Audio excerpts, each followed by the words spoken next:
अथ सप्तदशोऽध्याय वृन्दाधर्महरण उपाख्यानम्। कुमारजी आज्ञा गर्नुहुन्छ हे अगस्त्य मुनि।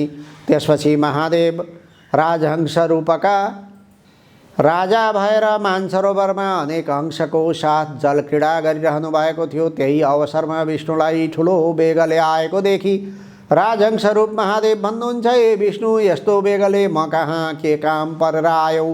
तिमीलाई के कष्ट आइलाग्यो भन। यदि महादेवको वचन सुनि विष्णु गरुडबाट ओर्ली दण्डवत प्रणाम गरेर बोले, हे ईश्वर, हजुर यता आएपछि हजुरको रूप धारण गरी जालन्धर पार्वतीलाई छल्न कैलाश पुगेछ र पार्वतीले मलाई छल्न जालन्धर आएछ भन्ने थाहा पाई त्यहाँ नबसेर कसैले नदेख्ने स्थानमा लुकी मलाई डाक्नुभयो। अनि म गएर सारा विस्तार बुझी यहाँ आएको हुँ।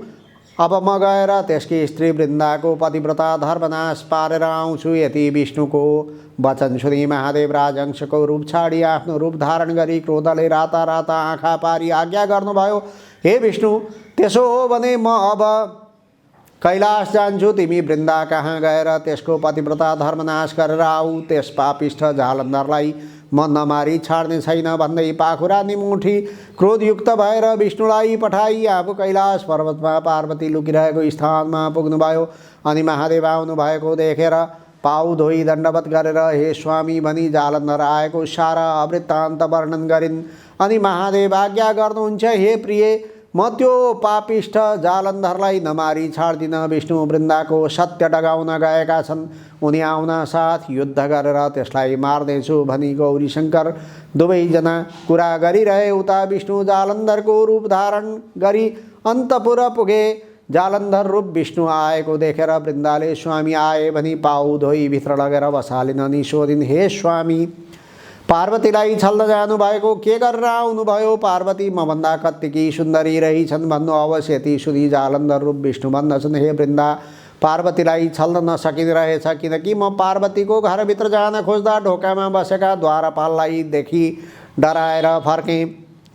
यसरी कुरा गर्दा गर्दै वृन्दाले यी मेरा स्वामी होइनन्, विष्णु मलाई छल्न मेरा स्वामीको रूप धारण गरेर आएका रहेछन् भन्ने जानी अब मैले केही युक्ति गर्नुभयो भनी हाउभाउ कटाक्षले विष्णुलाई बसमा पारेर भनिन्, हे स्वामी, म केही कुरा भन्दछु, हजुर मान्नुहुन्छ कि मान्नुहुन्न? यति सुनेर विष्णुले जे भने पनि मान्नेछु भन्ने वाचा गरेपछि उनले भनिन्, विशेष कुरा केही होइन, केवल म नआएसम्म यहीँ बसिरहनु होला भनी विष्णुलाई कोठामा थुनी आफू अर्कै घरमा गएर बसिरहन्। अहिले आउलिन्, भरे आउलिन् भन्दै प्रतीक्षामा 4 दिन बिते, तैपनि वृन्दा फर्किनन्।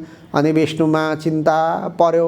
उनी चिन्ता गर्न लागे, अब म यसै गरी बसिरहँ भने कति दिन बस्ने, जाउँ भने बाचा हारिएको छ, उता महादेव के भन्नुहोला भन्ने चिन्ता अलग्गै छ, कसरी यहाँबाट उम्कने इत्यादि तर्क वितर्क गरिरहे पनि केही गर्न समर्थ थिएनन्। उता महादेवले विष्णु गएको यत्तिका दिन भइसक्यो, तैपनि किन फर्केनन् भनी ध्यान दृष्टिले विचार गरी पार्वतीसित भन्नुभयो, हे गिरिजे, वृन्दालाई छल्न गएका विष्णुलाई उसैले छली कोठामा थुनिराखेकी रहेछ। यति पनि मायाद्वारा एउटा अत्यन्त सुन्दर 16 वर्षको भिक्षुक उत्पन्न गरी उसलाई भन्नुभयो, हे भिक्षुक, तिमी अन्तःपुरको जालन्धरका घर गएर भिक्षाम देही भन्दै वृन्दाले थुनिराखेका विष्णुलाई मागेर लिएर आऊ। यति शिवजीको आज्ञा सुनि हुन्छ भनी सरासर जालन्धरका घर पुगी भिक्षाम देही भने। अनि वृन्दाले झ्यालबाट हेरिन् र अत्यन्त राम्रो जोगी देखेकी थिइन्।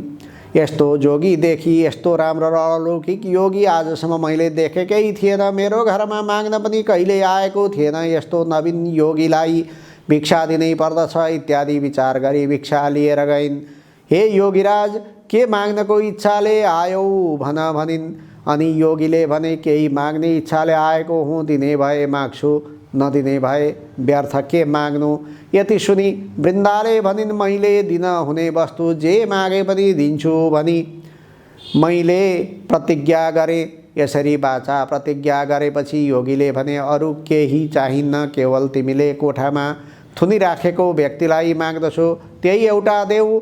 योगीको वचन सुनेर वृन्दा मनमनै विचार गर्न लागिन्, अब के गरौँ? यसरी योगीले छल गरेर बाचा बन्दान गराई माग्यो। नदिए बाचा हारिन्छ, जे भए पनि बाचा हार्नु अनुचित हो। यस्तो विचार गरेर कोठामा थुनिरहेका जालन्धर विष्णुलाई बाहिर ल्याई योगीको जिम्मा लगाइदिन्। यसरी विष्णुलाई साथमा लिएर जोगी बाहिर निस्की अन्तर्धान भई कैलाश पुगेर शिवजीलाई सारा कुरा सुनाए।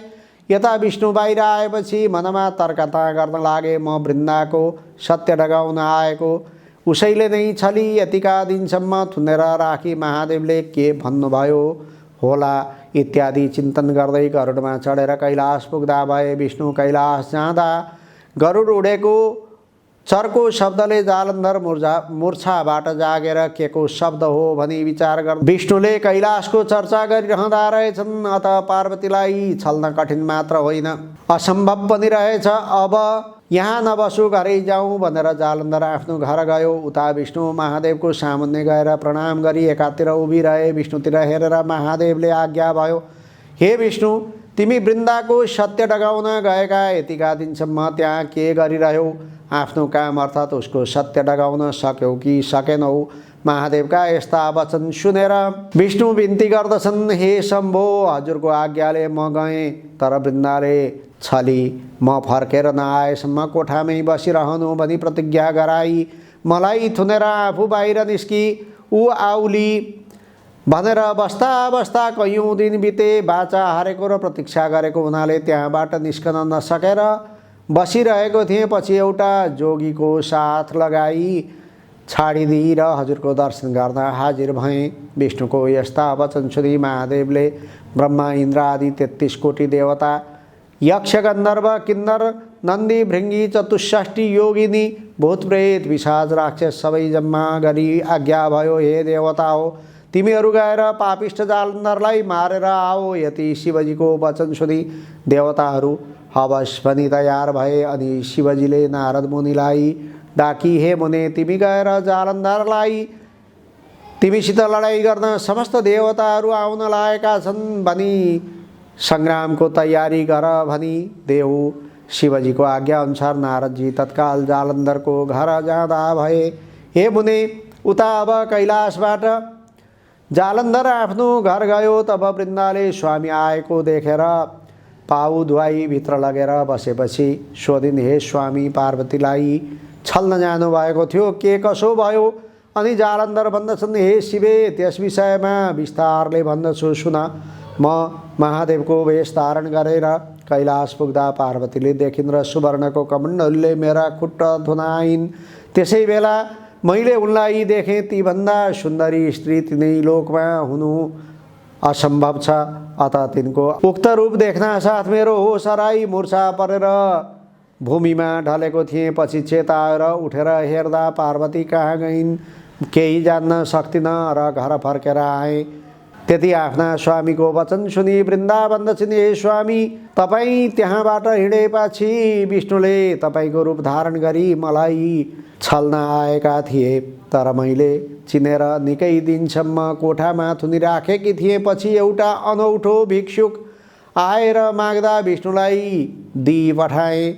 यति आफ्नी स्त्रीको वचन सुनि जालन्धर रिसाई, हे प्रिय, त्यस्तो हो भने म पार्वतीलाई नछली छाड्दिन, फेरि जान्छु भन्दै जालन्धर घरबाट निस्कनु र शिवजीको आज्ञाले गएका नारद मुनि टुप्लुक्क पुग्नु एकसाथ भयो।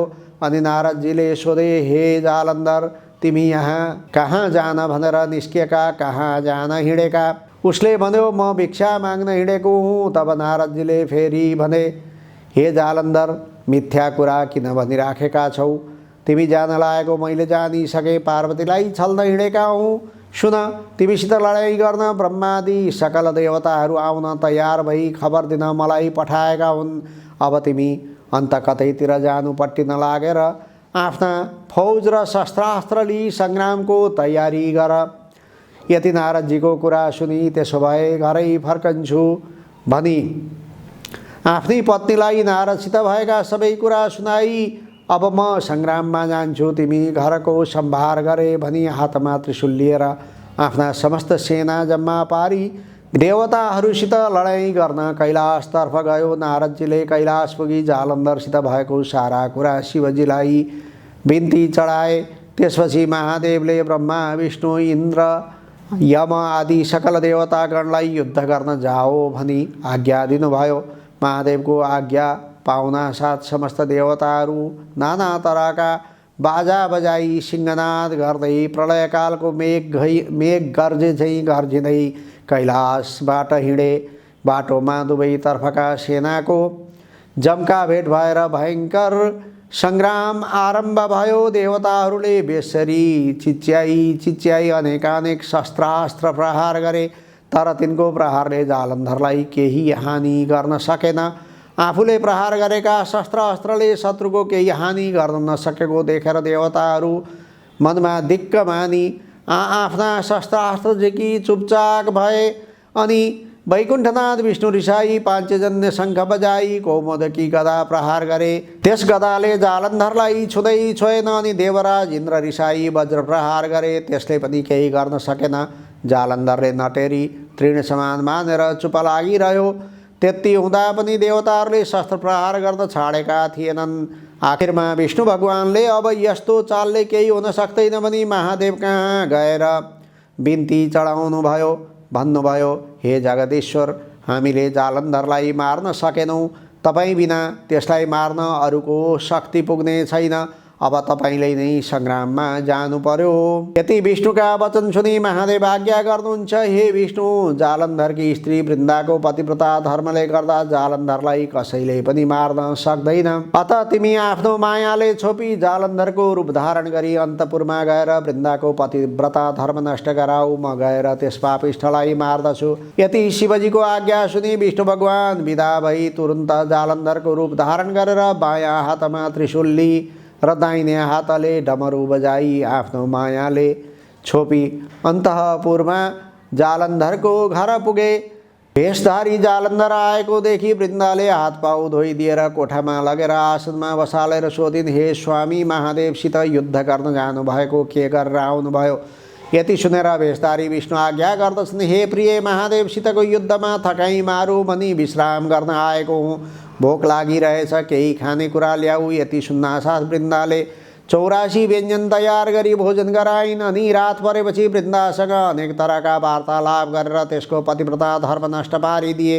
रात बितेपछि जालन्धरको रूप छाडी आफ्नो स्वरूप चार बाहुमा शङ्ख चक्र गदा पद्म धारण गरी दर्शन दिए। त्यो देखेर वृन्दा रिसाई, हे पापिष्ठ विष्णु, तिमीले कपट गरेर मेरो पतिव्रता धर्म नष्ट गरिदियौ भनिन्। अनि विष्णु आज्ञा गर्नुहुन्छ, हे वृन्दा, जालन्धरलाई शिवजीले हिजै मारिसके। अब तिमीले वैकुण्ठको अधिपति भएको नारायण जस्तोलाई स्वामी पाएपछि तिमीलाई के को चिन्ता? तिमी अत्याउन्नौ भने एकछिनमा समाचार पाउली भनी नाना तरहसित वृन्दालाई बुझाउँदा भए। इति श्री स्कन्दपुराणे केदारखण्डे माघ महात्म्ये कुमार अगस्त्य संवादे श्री स्वस्थानी परमेश्वर्याः व्रतकथायां वृन्दा पतिव्रता धर्महरणम्